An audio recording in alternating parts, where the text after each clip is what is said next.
My wife betrayed me. I found out about it through a DNA test, so I started a live stream and filmed my wife cheating on me with her boss. It was a late Friday night, and I was in my office reviewing profiles of several candidates who had applied for a job opening at our company. As the regional manager for a chemical company specializing in weed control, fertilizer, and water retention products, my role was vital. Our survival depended on the farmers who grew our food, and we prided ourselves on being the first company recognized for 100% environmentally friendly products. Two of my office staff's husbands had recently been promoted, resulting in their resignations. Both families were relocating within the next 3 months, so we needed to fill their positions promptly. Our sales department covered 8 states in the Midwest, often dismissed as flyover country, and this year's sales growth had surpassed expectations. Emily, my executive assistant, peeked into my office and said, "All 8 candidates have confirmed their interview times for Monday. I'm off now, so good night." Every Thursday, I traveled to one of the states in my region for a half-day sales meeting on Friday before heading home. This routine had turned Thursday evenings into my wife's night out with her friends, an arrangement worth the cost of a babysitter. My weekly visits were vital for providing our sales reps with the personal contact they needed, and over the years, it had paid off handsomely. I hadn't lost a single team member in 8 years, which was quite an achievement for the company. After returning from my trip today, I had some time to review a few cases before heading home. The company had been urging me to give up this part of my job for years, but I valued the solitude it provided. With a know-it-all wife and 3 kids, the quiet time driving was invaluable. It also saved our branch from having to hire a sales manager, a necessary consideration in a budget-conscious environment. Our children were in junior and senior high school. My eldest daughter, my pride and joy, was graduating in the fall and had been awarded a full scholarship to Southeast Missouri State University. My youngest daughter had just turned 16 and was busy studying for her GED. My wife, Alice, had been working as an executive assistant district attorney since the year before our youngest was born. She had recently been offered a new position as a lawyer in the federal government, which she accepted. The federal job seemed to appreciate her uncompromising hardball approach, and the pay was double her current salary. It would have been foolish to turn it down, and she was set to start in 4 months. Despite being around my age, she had never remarried, and although rumors swirled, I didn't believe she was gay. For the past 15 years, my parents had taken our 3 children every second weekend of the month, giving my wife and me some much-needed time alone. My parents felt we needed this break to reconnect, and I have to admit it was the greatest gift they could have given us.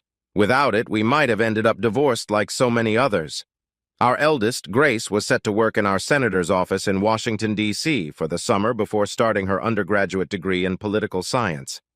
Some time ago, my father, with my permission, bought each of our 3 children a kit from Ancestry and submitted their DNA for testing. We knew a match would only be possible if any of their relatives had also submitted their DNA. When the kids talked to me about it, I gave my approval, thinking it might open up a new adventure for us. Grace decided to surprise their mother with the results, which we knew could take 5 or 6 months to arrive. This weekend, we were headed to Nashville to visit the Grand Ole Opry, returning home on Sunday. My wife had planned this special trip to create another memory in our life's journey. I met Alice in my final year of university at a soccer match. No, I wasn't one of the players. I was one of the non-aim grunts selling overpriced food to the spectators. She was the coach's daughter and always had free tickets. One day she had an argument with her boyfriend, and somehow I found myself in the middle of their scuffle. She pushed him, and he retaliated by shoving me down the concrete stairs. I ended up in the hospital with 25 stitches on my forehead. Alice must have felt guilty because she visited me every day to check on me. She met my whole family before I even regained full consciousness. They told me later that I had been in a coma for nearly a week due to severe internal injuries. As the haze in my vision started to clear, I saw a strikingly beautiful woman standing by my bed. For a moment, I thought I had died and was at the pearly gates with her as my angel guide. Then my friend Rebecca appeared beside her, looking less than impressed.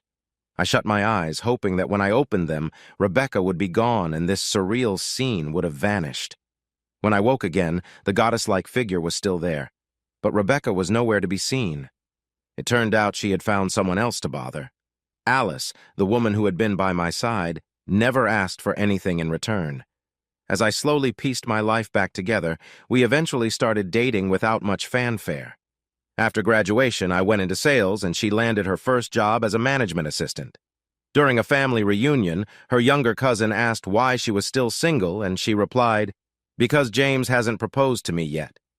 3 months later, I found myself at the altar watching her walk toward me. Alice was 5 feet 8 inches tall, with long blonde hair, piercing blue eyes, and a figure that could stop traffic. We got married, but by our 5th year, we were already on the brink of divorce. To this day, I still don't fully understand what went wrong. Perhaps Alice didn't either. On our way home from a trip, we stopped at Lambert's, a place famous for its flying rolls and mediocre food. Alice insisted we stop because it reminded her of her mother's cooking. As we settled in, she reached over and turned off the car sound system, signaling she wanted to have a serious talk. I discreetly turned on a recorder I kept in my jacket pocket, a habit I developed for moments like these. "James," she began, "have you ever thought about having an affair?" Her question hit me like a ton of bricks. My mind raced with questions. What prompted this? Was she hinting at something? I took a deep breath to clear my thoughts. "Alice, let's be honest," I said. "Everyone's thought about it. The real question is whether I've ever acted on it, and the answer is no." "Why not?" she pressed. "Because I took my vows seriously. When we got married, they meant something to me then, and they still do." Alice sighed. "Times have changed, James. Marriage vows don't hold the same weight they used to. I think you should consider finding a mistress, someone you're compatible with. Don't worry about guilt. I'm giving you my blessing. It might even strengthen our relationship." Her suggestion shocked me.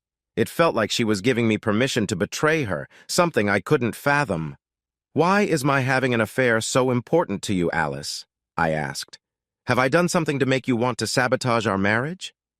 She was silent for a long time. Finally, she turned the sound system back on, ending the conversation, but her silence spoke volumes. Alice always had an answer for everything, so her lack of response was telling. I started to believe that something was seriously wrong in our marriage, something I needed to uncover. We drove on in silence for another hour, covering about 40 miles, before she turned off the sound system again. I reached for my recorder. "I'm sorry, James," she said. "I think I've been reading too many romance novels. Those ideas must have come from there." With that, she turned the sound system back on, acting as if the matter was closed. But I knew better. Alice hated those books, always dismissing them as trashy. She would never read them, let alone let them influence her thoughts. As we drove the last leg home, I realized I knew very little about her Thursday nights out with the girls. I had always trusted her completely, never questioning her activities, but now I couldn't shake the suspicion that something wasn't right. Was she going out to bars and having one-night stands? When we arrived home, my parents were there with our kids. I poured drinks for my parents and listened as they recounted their weekend with the grandchildren. They cherished these moments, saying the kids kept them young and active.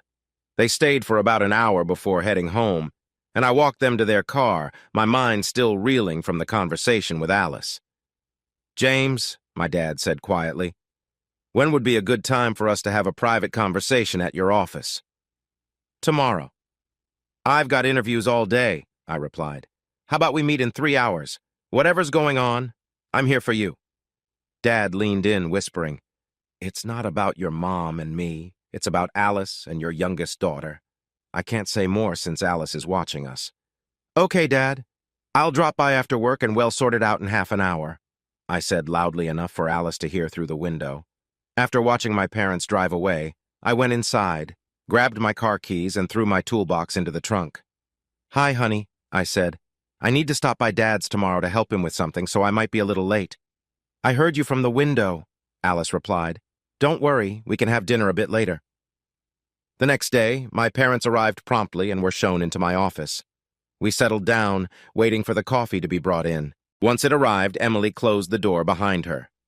"James," my father started, "I owe you an apology for that silly prank with the kids' DNA tests. They found a match for Megan. She has a paternal grandmother who's been searching for her son and his descendants. He handed me a form from Ancestry with the woman's name and phone number. I was stunned. Dad, seeing my reaction, understood how deeply the news had affected me. "Dad, I don't think this is a mistake," I said. "Let's see what we can figure out." Using the office phone, I dialed the number and activated the recording function. I wanted to make sure the conversation was documented. The phone rang twice before someone answered. "My name is James Taylor, and I am looking for Mrs. Margaret Brown regarding a DNA match found through Ancestry," I said. "May I speak to her, please?" "You're speaking to her?" the woman said. "How can I help you?" "It's complicated," I began. "In short, my youngest daughter is your granddaughter." "You mean Megan Taylor?" she asked. "Yes, that's right," I confirmed. "Then you might know my son, who I had to give up for adoption when I was 15, she said. "I might if I knew his name," I said. "He was adopted by a family named Johnson, and his middle name was Andrew," Mrs. Brown explained. My face went pale, and tears filled my parents' eyes because we knew the name all too well. "He's alive and well," I said. "He's now a district attorney in Cape Girardeau County, Missouri. He's also my wife's boss. He's never been married, and now I think I know why. Hez my only child," she said. "I have stage 4 lung cancer and don't have long to live. Would you allow your daughter Megan to visit me before I pass? If you can't afford it, I'll gladly pay for the ticket. I'd like to meet her and give her my inheritance. Mrs. Brown, given the circumstances, I'll let you make arrangements with my parents. Since you're only a state away, they can bring her for a special weekend visit so you can get to know her," I said. "I wouldn't let my daughter go on a trip like that alone. Is there anything else you need?"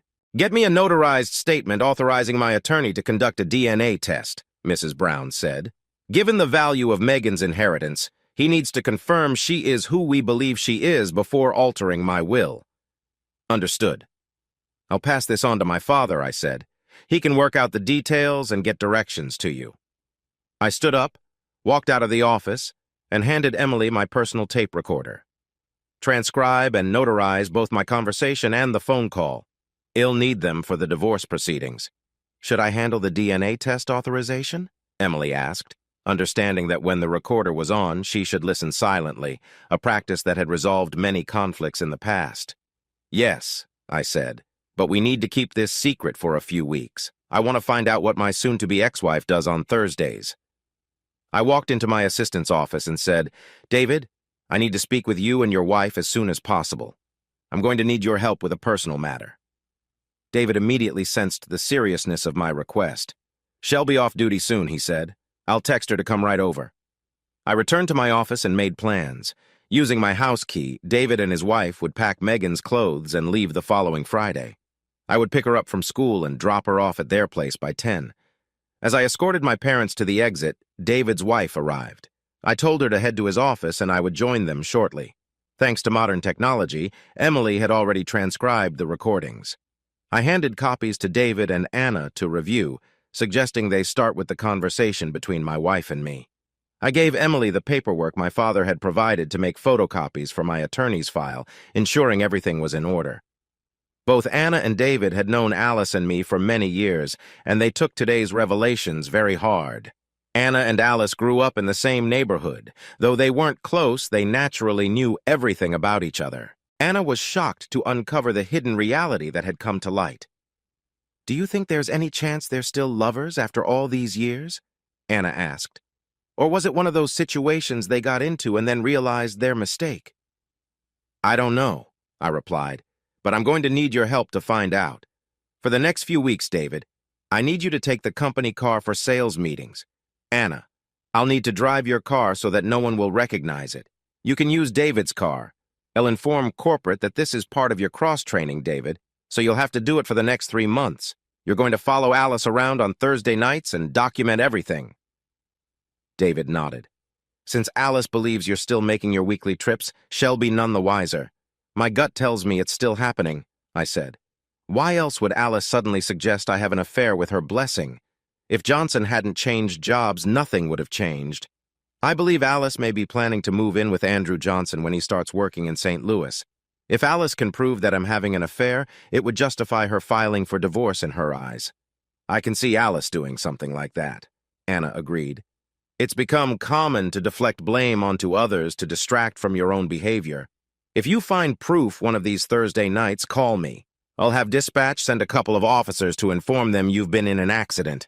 That way we can get a detailed report on their state, clothed or otherwise, and where they end up. A few cops wouldn't mind finding a bit of revenge on the DA for how he's treated them. Emily looked up and said, Paul Clark left the DA's office 4 months ago because he couldn't stand working for Johnson anymore. He opened his own practice. I've faxed everything we have so far to his office, and he's expecting you. You better hurry. Give Paul my regards and best wishes, Anna said. Tell him we still miss him. I left to meet the man who was now on his way to the Supreme Court with the Women's Right to Life movement. His perspective on the law and how to apply it had turned many cases upside down. As I approached Paul's office, things started to make sense. Alice and I began having marital issues right after she started working for Andrew Johnson, around the same time I was promoted to sales manager and had to start traveling frequently. If their affair had continued all these years, I'd been an unwitting cuckold for over 15 years. The expensive Christmas and birthday presents from Andrew now made sense. Paul was waiting for me when I arrived. Anna had briefed him on our plan. Paul handed me a key to Johnson's house and a paper with the alarm code. He also gave me a phone number. Call this number, he said, and you'll find people who can provide services at a reasonable price. I've spoken to them, and they're expecting your call. Why are the codes only good until the end of next week? I asked. Johnson will get a monthly reminder to change his access codes, Paul explained. He was going to sue Johnson for child support from the day Megan was born. Under state law, he couldn't escape it by declaring bankruptcy. If Paul succeeded, Johnson would be financially ruined. He also planned to sue Alice for adultery, abandonment, and fraud for passing off Andrew Johnson's daughter as mine. Paul suggested temporarily transferring my parental rights to Megan to my parents until the court case was settled.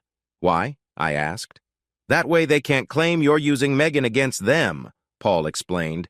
Johnson will fight dirty and sneaky, treating you the same way he treats everyone else. Sometimes the best offense is a strong defense. I offered to use my debit card to prepay for Paul's services, but he declined. Your wife will see it right away and guess what you're doing. Write me a check, and I'll hold on to it until the services are rendered. As I left Paul's office, it was clear he was giving me every advantage and time to figure things out. Emily had found the best possible help for me. I had the impression that Paul had personal reasons for going after Andrew Johnson so aggressively. Alice and Andrew were about to face consequences they never anticipated. Paul Clark had just created his own version of the divorce game. I signed the necessary paperwork for my parents to get temporary parental rights to Megan and explained the situation to them. They agreed it made sense. I was waiting for Anna to arrive in her 2002 Ford Taurus. David was going on his first sales trip, and Anna would leave her car at my place and take David home. My oldest daughter informed me that Alice wouldn't be home for dinner as she was going out with the girls right after work. When Anna arrived, we switched cars and I threw my suitcase in the trunk. James, Anna said, dispatch and all the guys are on board. Just let me know where. Thanks, I said. Paul said to call him if things heat up so he can personally serve them. I'd like to know why Paul wants Andrew Johnson out. With Paul, it's a matter of principle, Anna replied. Andrew can't back up what he says. It was interesting to watch Alice and Andrew drive away in their cars after both of them had finished a first-class steak at a bar and grill. They went their separate ways. I, however, drove straight to Andrew Johnson's house and waited. Paul's friends and my crew had already set up everything. I found a secure spot with a clear view of Andrew's place. Alice was the first to arrive. She disabled the alarm by entering a code and then used her key to unlock the door. We filmed her as she entered the house. 10 minutes later, Andrew arrived. Alice greeted him with her blouse wide open, revealing her bare chest. Andrew embraced her, and they shared a passionate kiss. As they kissed, I saw his hands move to her breasts. Once they closed the door, I stopped filming. 6 out of the 8 rooms in Andrew's house were wired for video and sound. We had set up our base in the house of Andrew's neighbor's son, who was serving a long prison sentence. Everything we filmed at Andrew's house was streamed live on their Facebook pages. It turned out that Alice had a team tailing me, thinking I would take the bait and look for a new mistress that night since she knew my schedule. They even hired a prostitute who matched my taste. I texted Anna to inform her of what I had overheard. She called her husband, David, to warn him he was being followed. David, a former Marine, took immediate action, driving his car off the road at 10 p.m. to force his followers to reveal themselves. He then called a tow truck and reported the incident to his wife, who texted me the details. I reassured her and provided the address.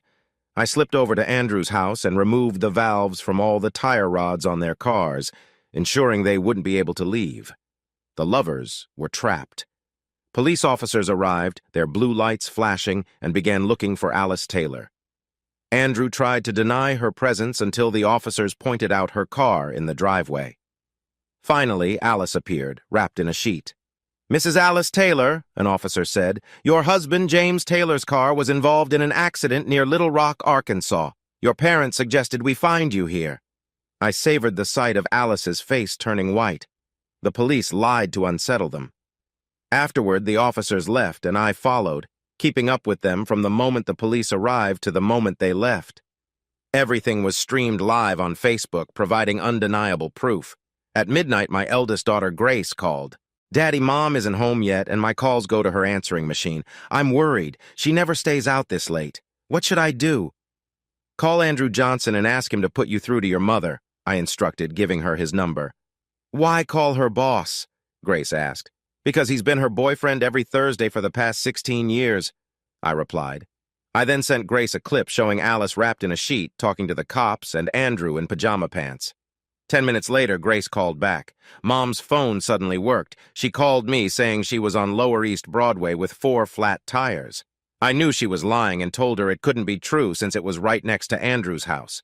She insisted, but I told her I saw the video of her and her lover. When she asked for the clip, I sent it to her. Mom couldn't explain why she was wearing a sheet. I wasn't expecting her home for a few hours, but "Can you do me a favor and open the front door?" I asked as I got out of the car. Grace saw me take my suitcase from the trunk and walk toward her. As soon as I set my suitcase down, my cell phone rang. It was Paul Clark. I answered and put it on speaker. "James, I just served them both at his house," Paul said. "Now your wife and her lover are barred from coming within 500 feet of you and your children. I'll notify the Cape Police Department before heading home. Don't talk to her at all. If she shows up, even for her clothes, call the police." "Got it, and my eldest daughter heard it too," I said. "Thanks, Paul. Grace, open the garage so I can move Anna's car inside. I told her I need to be in Little Rock." As we finished, Grace asked, "Is that why the locksmith came at 6 to change the locks?" "Yes. It was a last-minute decision," I explained. "I had Kathy order it since it was becoming clear things would go as planned." "What prompted this?" Grace asked. "The DNA test your grandfather sent to Ancestry. They matched with Megan. He told me about it at work on Monday. When I contacted the woman, it turned out your mother's boss is her son, whom she gave up for adoption when she was 15. Grace lost her temper, and I held her until she calmed down. Then we went into the kitchen to talk quietly. I played a recording of a conversation her mother and I had on our drive back from Nashville. Hearing her mother's words was revealing. "Why does Mom want you to have an affair, Dad?" Grace asked. "To offset the consequences of her actions if they were discovered," I said. It's ironic that her assumption led to the truth. A quiet knock interrupted us.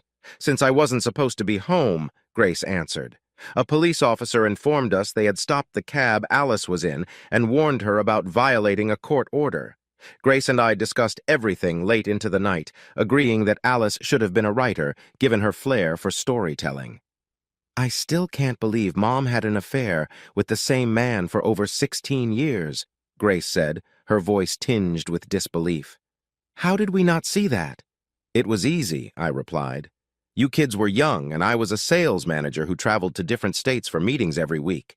Out of trust in our marriage, I saw no reason not to give your mom my blessing for her weekly girls' night out." "We all trusted her," Grace said. "That's what blinded us to what was really happening." I sat there stunned. If my daughter hadn't pointed it out, I never would have realized it. Alice had used our trust in her as a shield to continue her affair without consequence. Grace saw the tears welling in my eyes and said, "That's what hurts the most. It's not the cheating or the lying. It's the fact that she used our trust and beliefs about her to keep the only relationship that mattered to her going. If your mother could do that to someone she claimed to love," I said, "imagine what she'll do to us now that she hates us for exposing her." Grace got up to make us both a fresh cup of coffee. Dawn was already breaking when a text notification came through on my phone. "It's from your mom," I said. "She wants to talk to me as soon as possible, saying we have family issues to discuss before I return from my trip." "How are you going to respond?" Grace asked, worry evident in her voice. "Don't worry," I said. "I'll tell her to go ahead and laugh at the big dumbass behind my back with Andrew. She can still move to St. Louis with him, but not with our kids." Grace looked at me, shocked. "Your mother doesn't need me anymore," I explained. "My usefulness to her has run out. She wanted me to have an affair so she could use it against me in divorce court. She never thought she'd get caught after all this time." It must have been painful for Grace to hear the harsh truth in my words. Few people can face the raw reality without reacting defensively. Most lash out, calling the truth-teller names because the truth hurts, but in time, they accept it. I stood up and took my daughter in my arms as she began to cry again. We managed to calm down before we heard Michael and Megan stirring. I turned on the kitchen TV for the local morning news, as I always did. Soon they were having breakfast, surprised to see me at home. We were all taken aback when an image of my wife appeared on the screen. My son turned up the volume, curious. I felt a pang of pity for my children as they heard Andrew and Alice discussing how stupid I was. Alice bluntly said, "That fool is such a he doesn't notice anything going on around him." Then their mother made a sarcastic remark about me, making them both laugh. The reporter cut in saying, "I don't think they're laughing anymore." He explained that after watching 5 hours of the longtime lovers' Facebook behavior live, their plan to set James Taylor up with a prostitute to secure a divorce and take everything he had backfired spectacularly. In the next scene, Paul was shown suing both of them. Megan ran over to me and sat on my lap, sobbing. It was a terrible way for a 16-year-old to learn that her father wasn't her biological father, but her mother's longtime lover. Michael summed it up bluntly. "If you're just a piece of trash in Mom's eyes, what does that make the rest of us?" Once Megan calmed down, Grace helped me explain what had happened since we got back from Nashville. I called the school to arrange for them to be excused on Friday and Monday to give them time to adjust. Just as we were about to start breakfast, Megan said, "Daddy, the chief of police is coming." That got our attention, and we turned up the volume again. It was announced that both Alice Taylor and Andrew Johnson, our current district attorney, were being criminally prosecuted. A task force was being assembled to investigate. I thought about how public exposure often forces people to confront behaviors they tolerate privately. Hypocrisy rules our society every day. After breakfast and cleaning up, I gathered my 3 children at the table. I showed each of them a copy of the letter my father had received. Then I said, "Megan, my parents are picking you up to take you to meet your biological father's mother. She is dying of cancer and has asked to meet you. There's a good reason for this, but it's best if she explains it to you. As far as I'm concerned, you are my daughter and always will be. If you have any questions, ask your grandparents." "Grace, will you help your sister pack for the weekend while I call my parents?" I asked. As soon as the girls left, my son asked, "How do you handle this, Daddy?" "I don't know," I replied. I find myself constantly struggling to keep my cool. "Remember, son, if this ever happens to you as a father, you have to stay strong for everyone else in your life." With those words, I called my parents and explained the situation. They said they'd come as soon as they finished loading the car, since they still had an hour before their flight. Little did I know that my relationship with my son would change for the better at that moment. The 3 of us watched the daughter I had raised leave with my parents to meet her biological grandmother for the first time. I prayed that everything would go smoothly and that she would return with the same love she always had. "James," he said, "Lila is in the house, so you can have some privacy. Well, keep them away until you calm down." He stayed with me until things settled. "Lila and I plan to change our will," he said. "What should have been Alice's will be divided among your 3 children. She may be our daughter, but I'll never forgive her for what she's become." We had just finished clearing out the house when my dad called. "Megan met this lady," my father said. "You can definitely see the family resemblance." Their meeting went well. Mrs. Brown was interested in our family situation and got Megan to openly express her feelings, which was good since she had been keeping things to herself. The lawyer got the blood sample he needed and then invited me in for a private conversation. My father continued, He asked about Andrew Johnson, and I told him what we knew. I learned that Andrew's real father is in prison for life for killing his mistress's husband. Andrew would have inherited from his real mother if Megan hadn't come into her life. "Don't worry, Dad," I replied. Paul Clark got a court order banning Andrew from being within 500 feet of us. It was a busy day with many family members from both sides offering support. We stayed at Mrs. Brown's estate as her guests. "Your mother felt honored to be treated so regally," Dad explained. "Megan is staying with Mrs. Brown now. We both like her. Her lawyer said he hadn't seen a smile on the grand old lady's face in a long time." "Hold on, I'll put your mom on the phone." "James, I got a chance to talk to Margaret alone. She asked what kind of son you were, and I spoke about your life, trying to be as honest as I could. We discussed in great detail what had happened over the past week. She appreciated the respect you showed her and thanked us for advising her on handling her estate situation," my mom continued. "She plans to leave everything in a trust in Megan's name for you to manage until she turns 25. Text me when you leave so I can be there when you bring her home," I said before hanging up. I texted Megan, "We all miss you," and sent a quick message to Dad. We finally had time to get everything in order before David and Anna arrived in my car. I apologized to Anna for not returning it sooner. "The police chief sees a chance to take down Andrew Johnson," Anna said. "He and Paul are collaborating, and Paul has provided some questionable items for the investigators." When I got back, the staff looked gloomy and upset. David said, "I told them in general terms that some of us were aware of what was happening most of the week and helped where we could. It's been an emotional roller coaster since Thursday night. The kids are still struggling, so I'm taking Monday off too," I said. "Have you heard anything about Alice?" Anna asked. "Not since Thursday night," I replied. "Andrew and she are probably busy with their own lives, making it clear how they feel about us." My youngest daughter called me early Sunday morning and asked if she and her grandparents could come home late on Monday. I gave my blessing if her grandparents agreed. She thanked me for making her go. "Why?" I asked.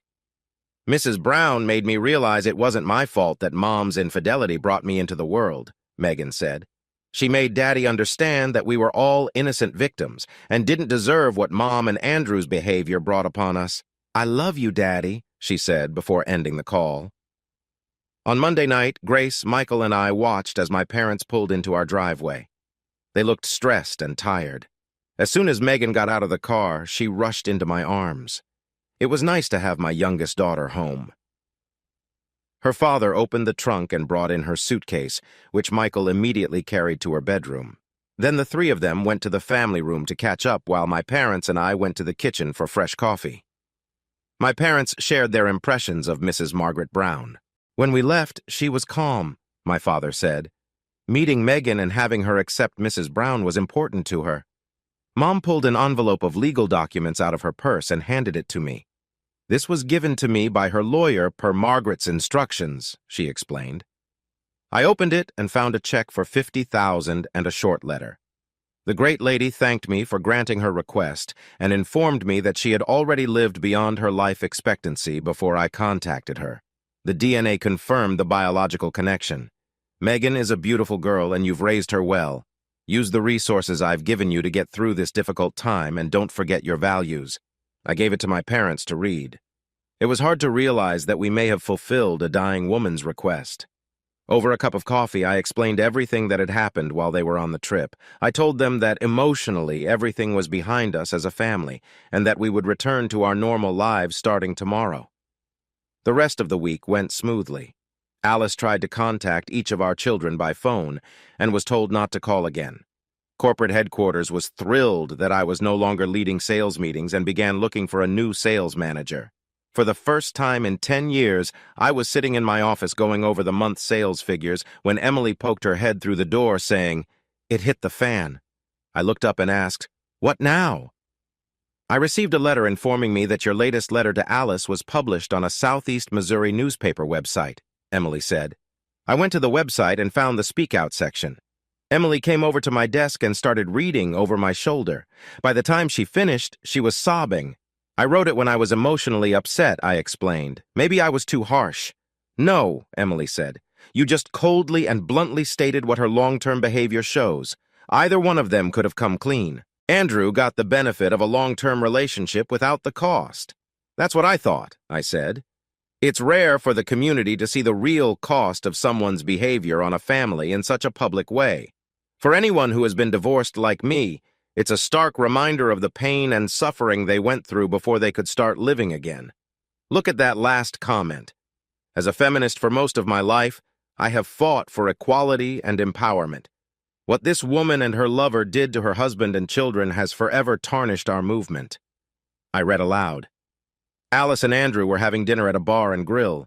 The place is usually packed on Friday nights, but tonight there were only empty tables around them. When they asked the waitress why, she explained that people were avoiding them because of the publication of James's letter on the website. Alice and Andrew asked for the bill and quickly left, knowing they had better stay out of the public eye for a while. As they were leaving, Alice noticed her parents sitting at a table. She approached them with Andrew following. Her father looked at them and said, "Mr. Johnson, I suggest you leave and let my wife and I eat in peace." Alice left the restaurant in tears, finally realizing the irreversible consequences of her and Andrew's actions. When they got back to Andrew's place, they went to the website and saw for themselves what was being written in the comments. It was clear to both of them that the public despised them. 3 months later, I sat in the passenger seat of my car watching Megan drive. We were on our way to Wichita, Kansas, after learning that her grandmother Margaret had passed away. We were heading to the airport to take the private jet provided by the estate. Megan was struggling with the loss, having grown close to Margaret through constant phone calls.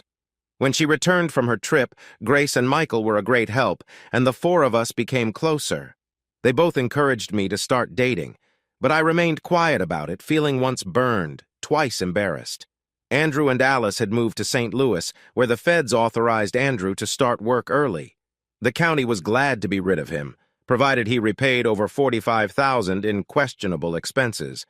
They now lived in a rented 2-bedroom apartment, preparing for possible bankruptcy due to the impending civil suit. Under Missouri bankruptcy laws, they could only keep $10,000 each. Our divorce was finalized according to state law, with Alice required to pay child support while the kids were in school and cover 50% of their living expenses if they lived on campus. The civil fraud trial was due in 2 weeks. My children still refused to talk to their mother, as did her relatives. Alice had learned firsthand that people can only tolerate so much before they leave for good. Megan had to endure a meeting with her biological father arranged by the state child welfare agency. It did not go well for him. Megan told him that his mother had informed her that he, like his real father, was a drug addict who should not be allowed near any woman. In front of welfare officials, Megan declared both her mother and him dead in her eyes. We attended her grandmother's funeral, after which the lawyer revealed the extent of Megan's inheritance. It was overwhelming. As trustee, I discussed it with Megan, and we decided to sell her grandmother's house, keeping only personal jewelry and a few photographs. Back home, as the school year wound down, I prepared for the first day of court. On Wednesday, Megan walked into the den. "Dad, can you arrange for Andrew, Mom, and their lawyers to meet with us and Paul on Tuesday?" she asked. "I think so, but why?" I inquired. "I want them to see the real cost of their actions," Megan replied. "Grandma Margaret suggested it." I called Paul, and we arranged the meeting. It was a beautiful sunny day as we sat with Andrew, Alice, and their attorneys. Megan spoke first. "I requested this meeting," she began, "to inform my biological father of the following the whereabouts of your father and his request to visit him in prison. He is serving a life sentence for the murder of his mistress's husband. You must realize that you are the product of a rape committed by a distant cousin when she was 14 years old." Megan handed him a sealed envelope with his name on it. I savored the shocked expressions on Andrew and Alice's faces. "You both should know that my biological grandmother left me over $100 million in trust for my father, James Taylor, until I turned 25.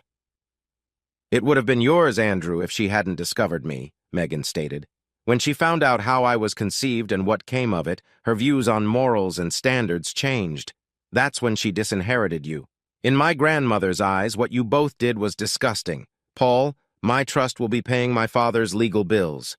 Mark and Mom, you can try to reconcile before you go to court, because if we have to, we'll go all the way to the Supreme Court. Mom, You have to realize that even though you created me in sin, that doesn't give you the right to deem it acceptable. Thankfully, my biological grandmother made me realize that it is my father's morals, principles, and standards that make me who I am. I left that meeting both proud and humbled. My daughter had said it all. Whatever happened tomorrow didn't matter, because today I was blessed with what truly mattered.